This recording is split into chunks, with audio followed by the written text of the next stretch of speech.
As one family, let us begin our celebration with our act of faith. In the name of the Father, and of the Son, and of the Holy Spirit. Amen. The grace of our Lord Jesus Christ, and the love of God, and the communion of the Holy Spirit be with you all. And with your spirit. My dear friends, let us acknowledge our sins and so prepare ourselves to celebrate these sacred mysteries.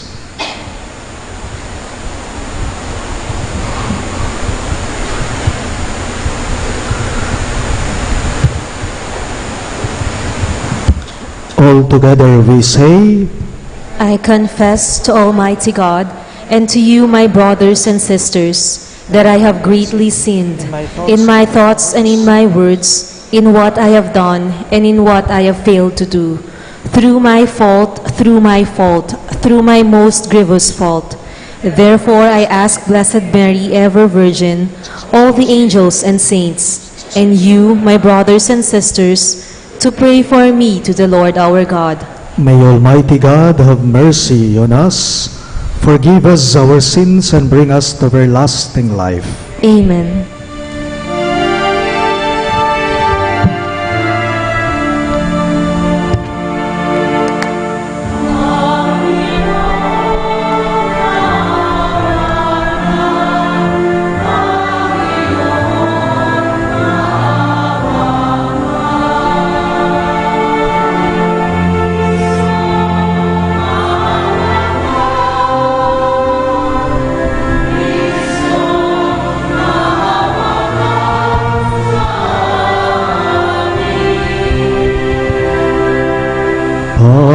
Panginoon, maawa ka.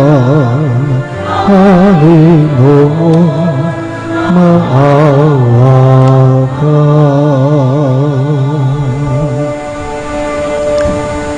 Let us pray. Almighty and merciful God, may no earthly undertaking hinder those who set out in haste to meet your Son. But may our learning of heavenly wisdom gain us admittance to his company, who lives and reigns with you in the unity of the Holy Spirit, one God, forever and ever. Amen.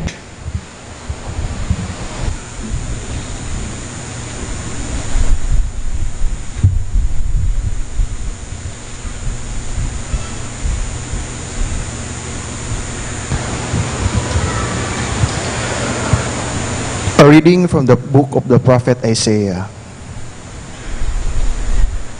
On that day, a shoot shall sprout from the stump of Jesse, and from his root a bud shall blossom.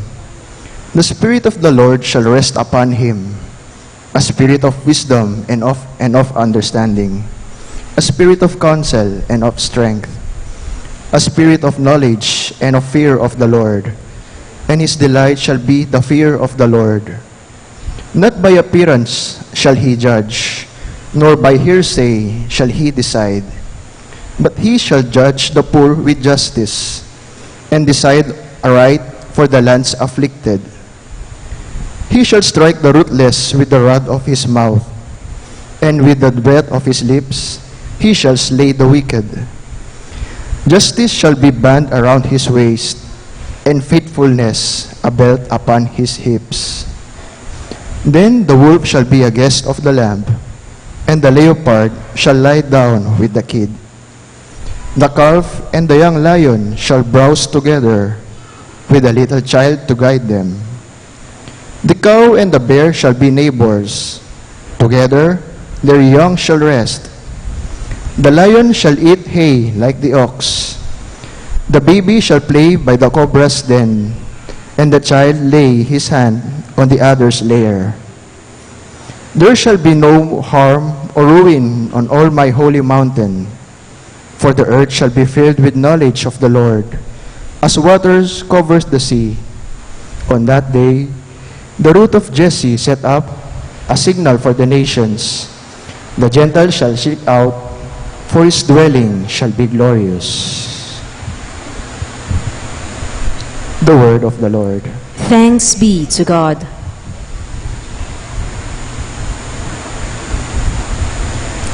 Responsorial Psalm, let our response be, Justice shall flourish in his time, and fullness of peace forever.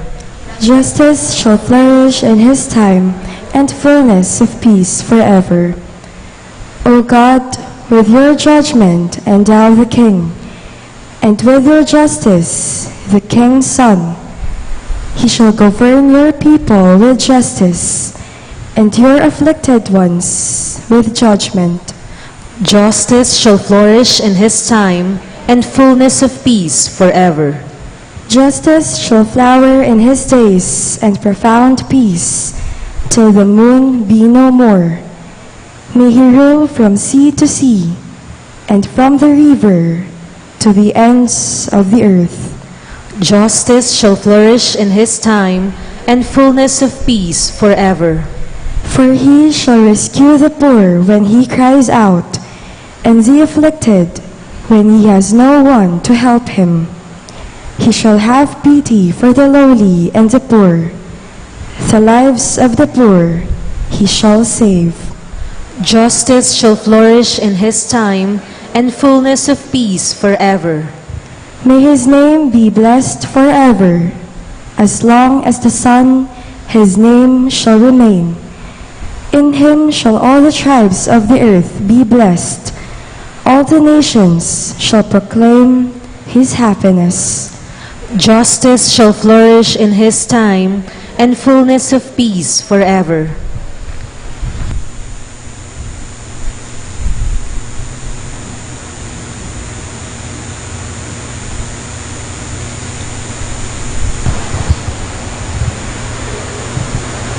A reading from the letter of St. Paul to the Romans. Brothers and sisters, whatever was written previously was written for our instruction, that by endurance and by the encouragement of the Scriptures we might have hope. May the God of endurance and encouragement grant you to think in harmony with one another, in keeping with Christ, that with one accord you may with one voice glorify the God and Father of our Lord Jesus Christ. Welcome one another then, as Christ welcomed you, for the glory of God. For I say that Christ became a minister of the circumcised to show God's truthfulness, to confirm the promises to the patriarchs, but so that the Gentiles might glorify God for his mercy. As it is written, therefore I will praise you among the Gentiles and sing praises to your name. The word of the Lord. Thanks be to God. We now rise to honor the Holy Gospel.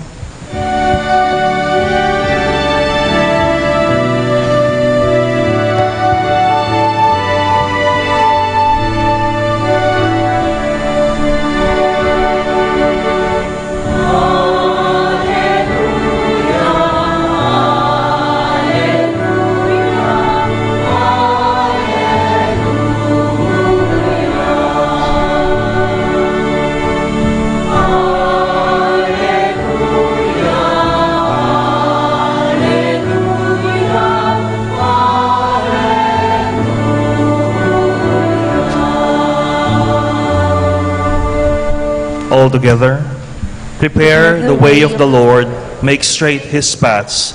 All flesh shall see the salvation of God.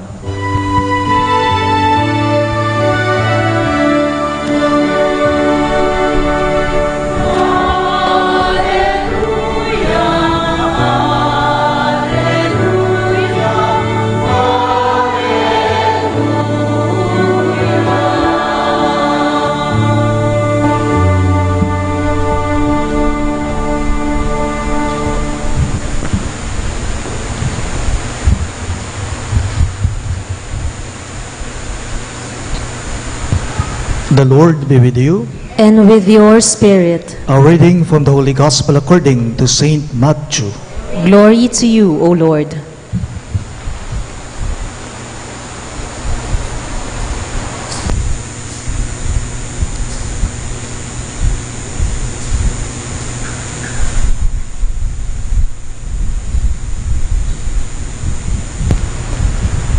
John the Baptist appeared, preaching in the desert of Judea and saying, "Repent, for the kingdom of heaven is at hand."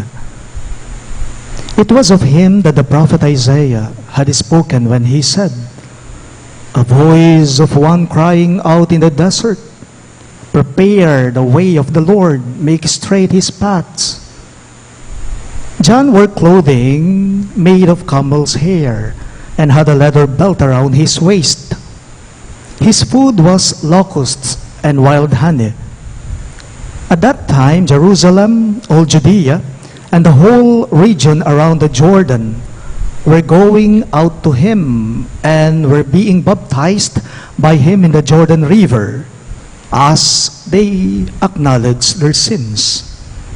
When he saw many of the Pharisees and Sadducees coming to his baptism, he said to them, "You brood of vipers, who warned you to flee from the coming wrath, produce good fruit as evidence of your repentance, and do not presume to say to yourselves, 'We have Abraham as our father.' For I tell you, God can raise up children to Abraham from these stones. Even now that axe lies at the root of the trees. Therefore, every tree that does not bear good fruit will be cut down and thrown into the fire. I am baptizing you with water for repentance, but the one who is coming after me is mightier than I. I am not worthy to carry his sandals. He will baptize you with the Holy Spirit and fire. His winnowing fan is in his hand. He will clear his threshing floor and gather his wheat into his barn, but the chaff he will burn with unquenchable fire."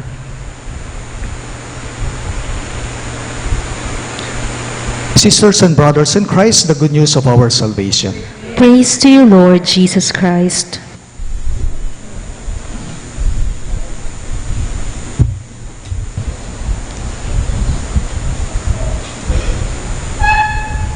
Magandang umaga po sa inyong lahat.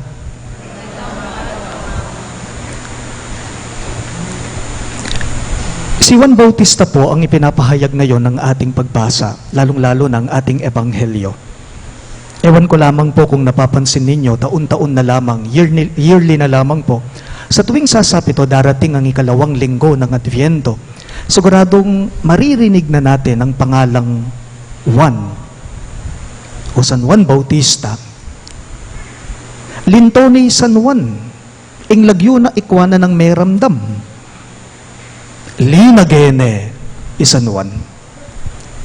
Kumbaga, siya po ang ikalawang kandilang sinisindihan natin sa tuwing ikalawang linggo ng Adviento. Bakit? Bakit? Ano bang aral ang ipinahayag ni San Juan Bautista tungkol sa pagdating ng ating hinihintay o ng ating pinaghahandaan? Ano bang itinuturo ni San Juan Bautista sa ating lahat na naghihintay sa ating Mesiya, sa Panginoon, sa pagdating niya? By the way, una po sa lahat, hindi po ang estilo ng pananamit ni San Juan ang ating ginagaya. Hindi. Sabi po ng ating ebanghelyo ngayon, John wore clothing made of camel's hair, and he had a leather belt around his waist. Naniniwala ako, kung isa kang fashionista, lalong-lalo na kung maselan ka sa pananamit mo, sa pangangatawan mo, si San Juan Bautista, hindi siya ang iyong modelo. Kung maporma ka o mapustura ka sa estilo ng pananamit mo, hindi mo gagayahin si San Juan. Bakit? Kasi mangangamoy ka, mangangati ka, manggatal ka, mamaw kang gusto. Nung San Juan Bautista yung kekang modelo, karas king pamagimalan mo. Bakit? Ang damit kasi niya, gawa sa buhok ng kamelyo. At ang sinturon naman daw niya, yari ito o gawa ito sa balat ng hayop. Paalala lang po, Hindi ang estilo ng pananamit niya ang gagayahin mo.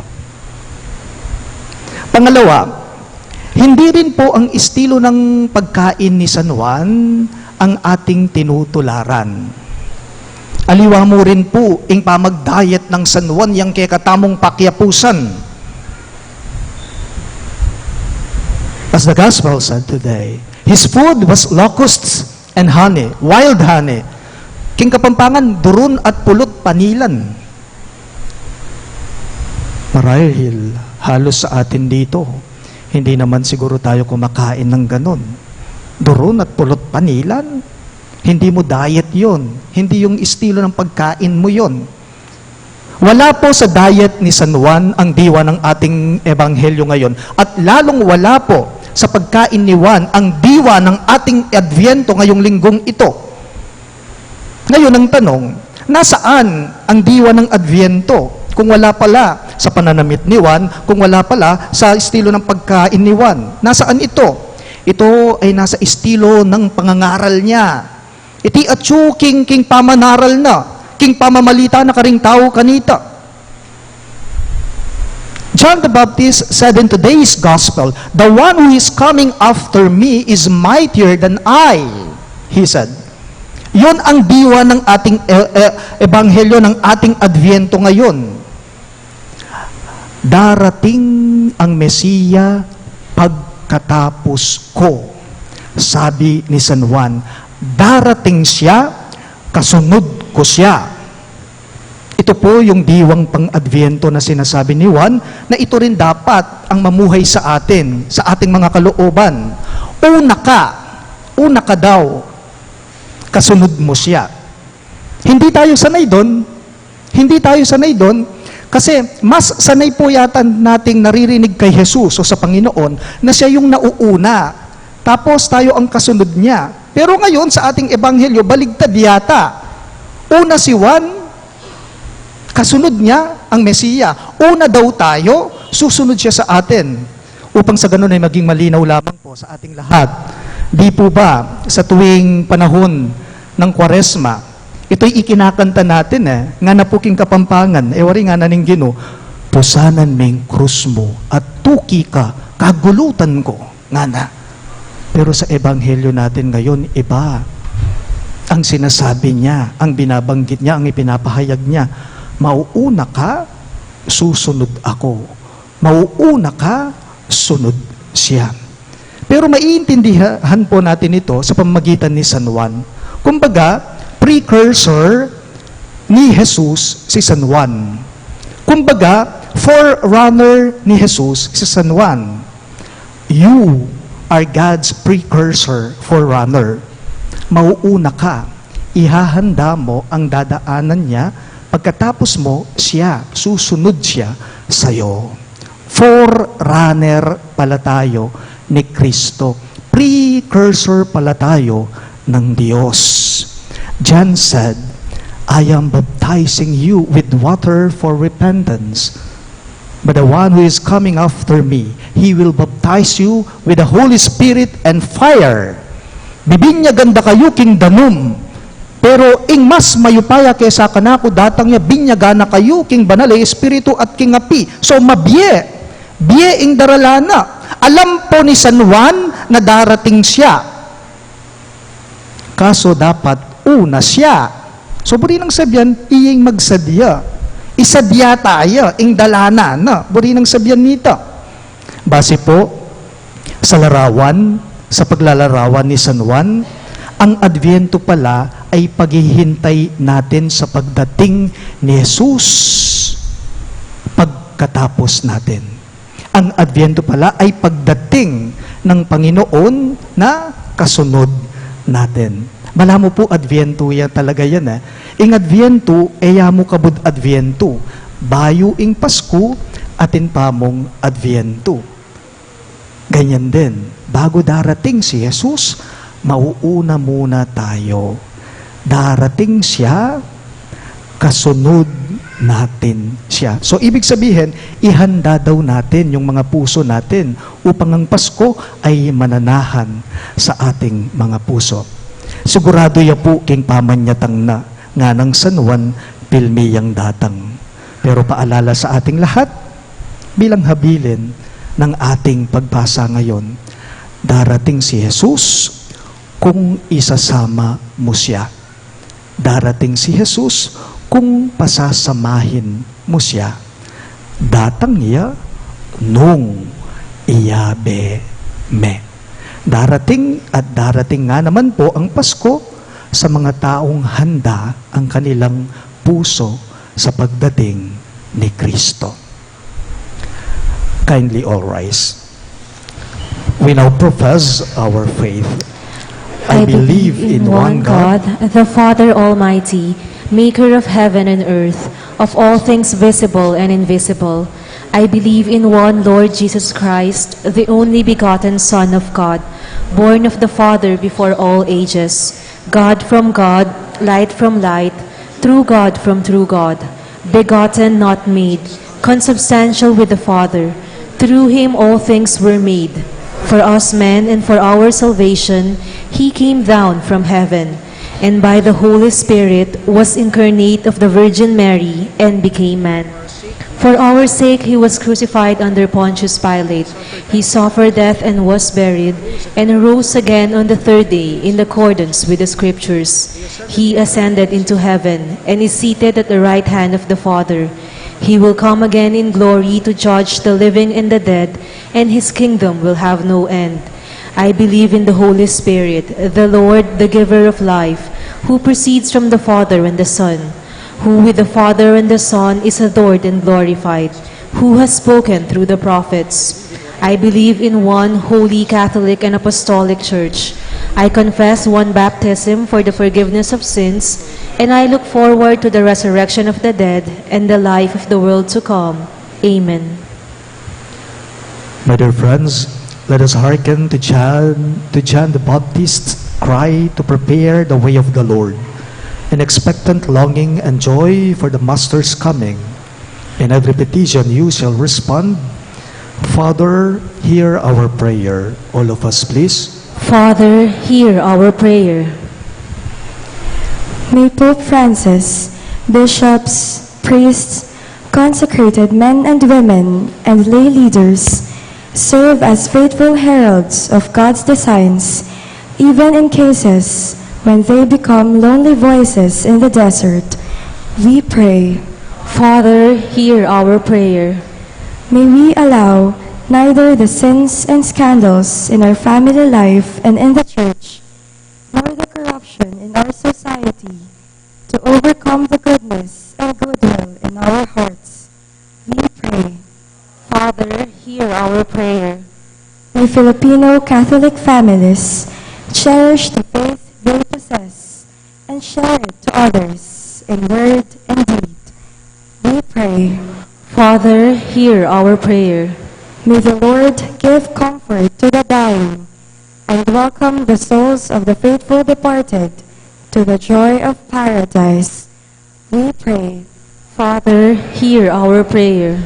We also include in our prayers the thanksgiving of Christian Family Movement, Cats and Spirits Restaurant, Pilar Pabalan and Family, Maria Paz Miranda, Karen Santa Cruz, Atoy Bustos, Gloria Lee, Jolly Magsino, Amor and Viola Espiritu, Philip Laminoque for passing the board exam, Wilma Quario and family, Jandra Ann E. Rosimo and family, and Jasper Jan Rosimo. For the birthday thanksgiving of Guadalupe Pintor, Gabriel Capati, Albion Angelo Reyes, Juanito Eurico, and Jennifer Franco. For the special intentions of Laila Abiog, Paz Suing, Evelyn De La Rosa, Alice Galang, Marie Faye Bernardo for her successful dentistry board exam, Evelyn Ballesteros, the St. Jude Thaddeus Parish Pastoral Council, and the St. Jude Village officers and homeowners. For the good health of Sara Bustos for complete healing, Inez Sunga, Anita Teodin, Richard Cabaya for speedy recovery, Dr. and Mrs. Africano Aquino, Bienvenido Ingal, Ben Andreo Ingal, Aaron Lazon for speedy recovery, and all our sick relatives and friends.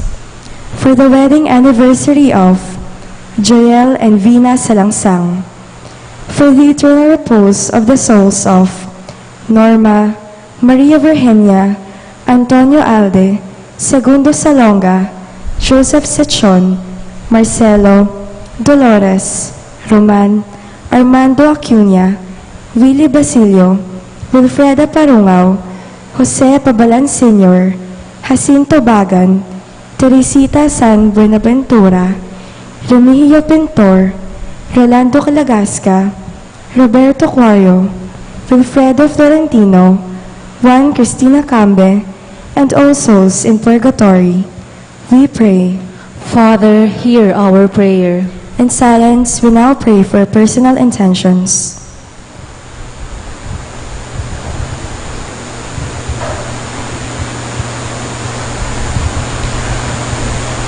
God our Father, give us the will and courage to remove the obstacles that hinder our encounter with you and with one another. May we prepare for your Son's coming with joy and anticipation. We ask this through Christ our Lord. Amen.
sensing.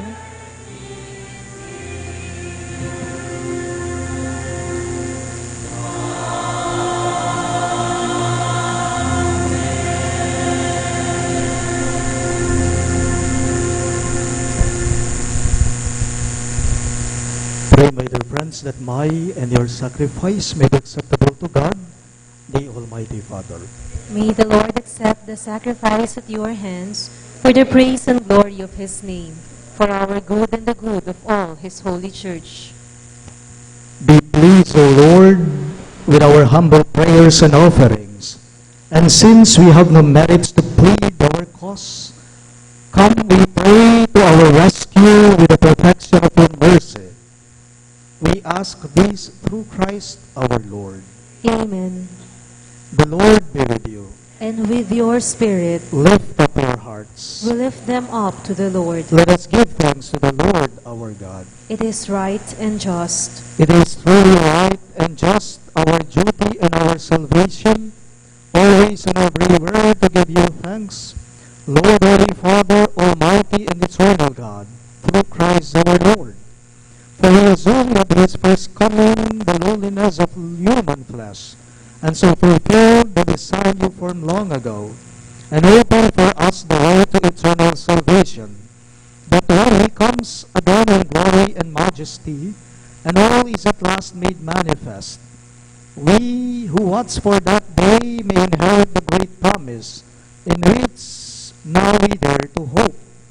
And so, with angels and archangels, with thrones and dominions, and with all the hosts and powers of heaven, we sing the hymn of your glory, as without end we acclaim.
You are indeed holy, O Lord, the fount of all holiness. Make holy, therefore, these gifts, we pray, by sending down your Spirit upon them like the dewfall, so that they may become for us the body and blood of our Lord Jesus Christ. At the time he was betrayed and entered willingly into his passion, he took bread, and giving thanks, broke it and gave it to his disciples, saying, "Take this, all of you, and eat of it. For this is my body, which will be given up for you."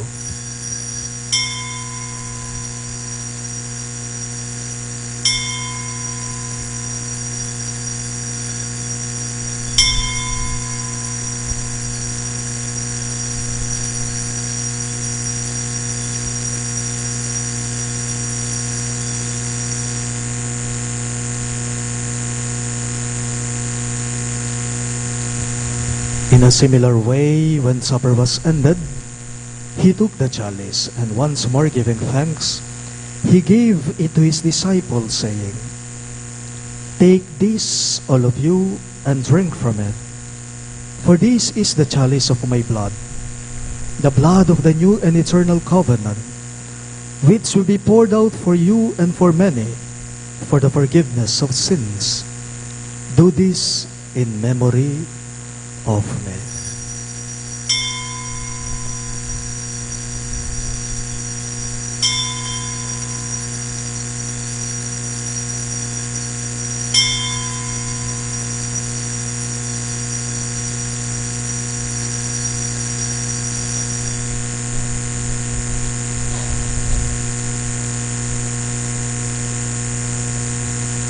The mystery of faith.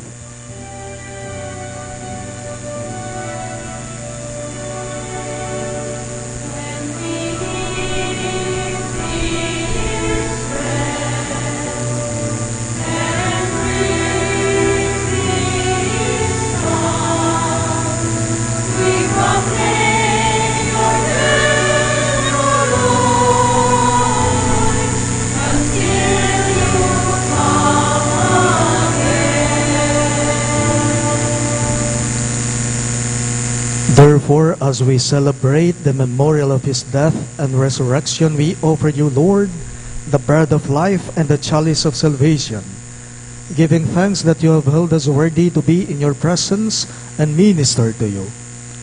Humbly we pray that partaking of the body and blood of Christ, we may be gathered into one by the Holy Spirit. Remember, Lord, your church spread throughout the world, and bring her to the fullness of charity. Together with Francis, our Pope, Florentino, our Bishop, Pasiano, our Bishop Emeritus, and all the clergy. Remember your servants, Norma and Lionel, whom you have called from this world to yourself. Grant that they were united with your Son in a death like his, may also be one with him in his resurrection. Remember also our brothers and sisters who have fallen asleep in the hope of the resurrection, and all who have died in your mercy. Welcome them into the light of your face. Have mercy on us all. We pray that with the Blessed Virgin Mary, Mother of God, with Saint Joseph, her most chaste spouse, with the blessed apostles, Saint Jude Thaddeus, our patron saint, and all the saints who have pleased you throughout the ages, we may merit to be co-heirs to eternal life, and may praise and glorify you through your Son, Jesus Christ. Through him, with him, and in him, in the unity of the Holy Spirit, all glory and honor is yours, Almighty Father, forever and ever.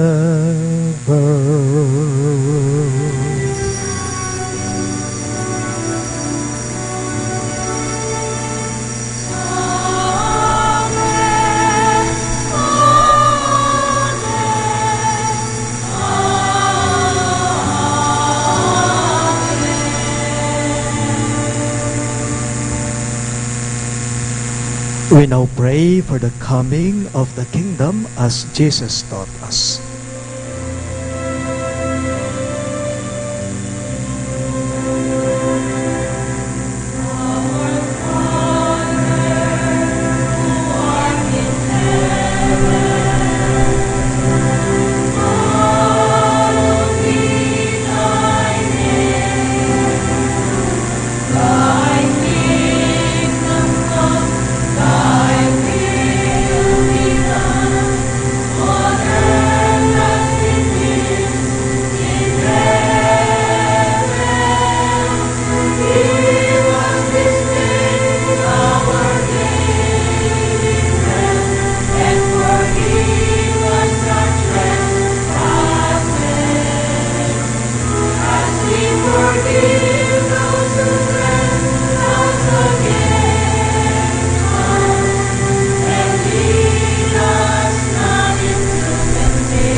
Deliver us, Lord, we pray, from every evil.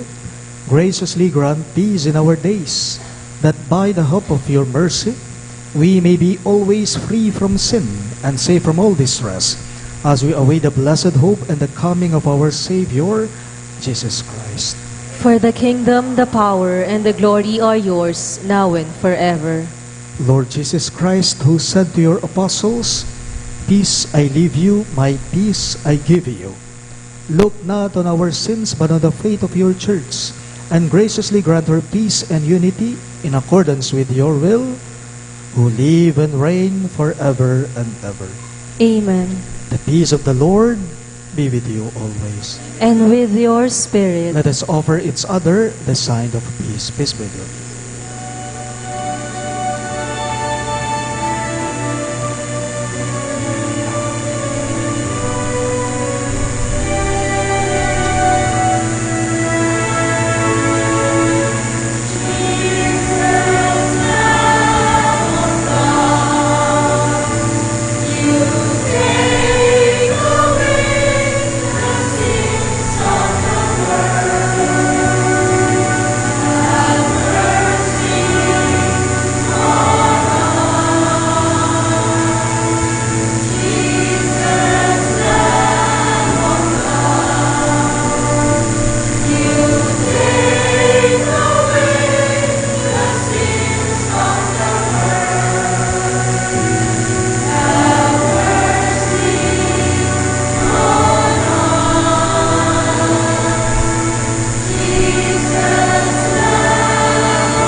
Behold Christ Jesus our Lord, He is the Lamb of God, who takes away the sins of the world. Happy are those who are called to His supper. Lord, I am not worthy that you should enter under my roof, but only say the word, and my soul shall be healed.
Let us pray.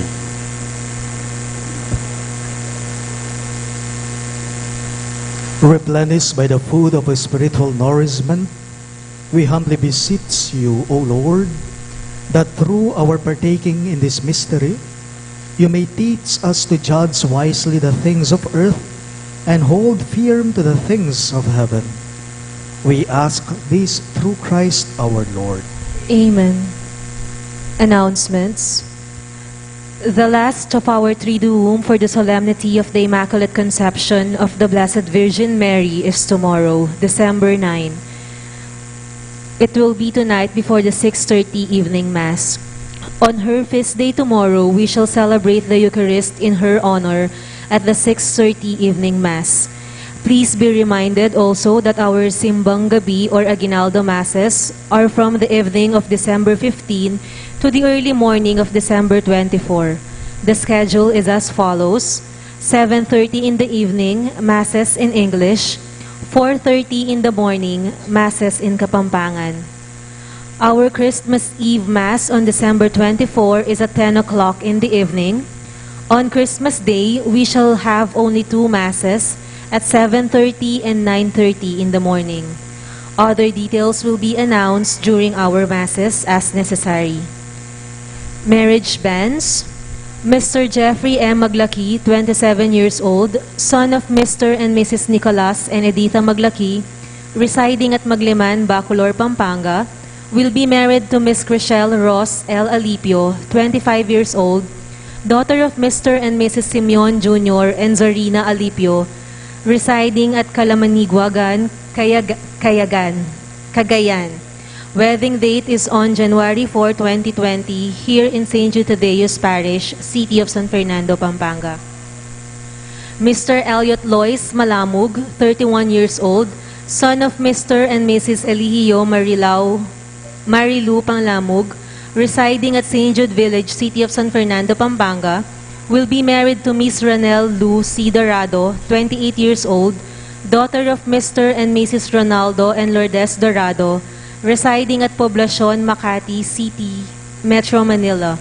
Wedding date is on February 2, 2020 at San Agustin Parish, Panglao, Bohol. Thank you. We all rise. The Lord be with you. And with your spirit. Bow your heads and pray for God's blessing. May the Almighty and merciful God, by whose grace you have placed your faith in the first coming of His only begotten Son, and yearn for His coming again, sanctify you by the radiance of Christ's advent, and enrich you with His blessing. Amen. As you run the race of this present life, may He make you firm in faith, joyful in hope, and active in charity. Amen. So that, rejoicing now with devotion at the Redeemer's coming in the flesh, you may be endowed with the rich reward of eternal life when He comes again in majesty. Amen. And may the Almighty God bless you, the Father, and the Son, and the Holy Spirit. Amen. The Mass is ended, and our mission begins. Thanks be to God.